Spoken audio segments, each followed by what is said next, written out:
Hello បាទសួស្តីប្រិយមិត្តអ្នកគ្នាស្វាគមន៍មកកាន់វីដេអូថ្មីយ៉ា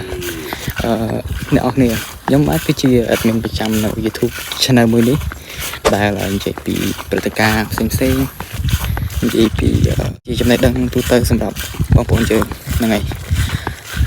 ថ្ងៃនេះគឺអត់បានចេញមកនិយាយអីទេបាទលើកកំពុងតែនៅវាស្រែមកលេងស្រែលេងអីចឹងហ្នឹងហើយស្រាប់វីដេអូគឺខ្ញុំដូចជាខានចេញយូរដែរហើយមូលហេតុគឺដោយសារតែលវការងារផ្ទាល់ខ្លួនហ្នឹងហើយវីដេអូនេះគឺចេញមកប្រាប់អ្នកនរគ្នាកុំឲ្យអ្នកគ្នានឹក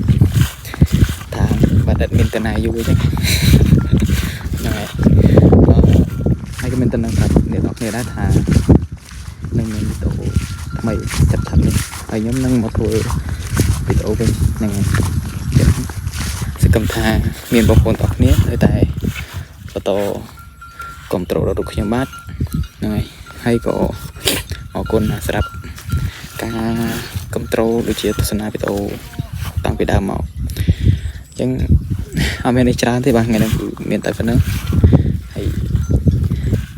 មកឆ្ងល់ទៅនៅណាគឺពងនៅវាស្រែមើលគោដេញគោមកហើយក៏ជ្រៀតថតវីដេអូប្រាប់ទៅនឹងទៅដល់អ្នកនរគ្នាថាខ្ញុំនឹងធ្វើវីដេអូវិញហើយនឹងបន្តធ្វើរហូតបាទអត់ឈប់ទេបាទសម្រាប់ YouTube មួយគឺអត់ឈប់ទេគឺនឹងបន្តធ្វើហ្នឹងហើយអរគុណអ្នកនរគ្នាជួបគ្នាវីដេអូក្រោយ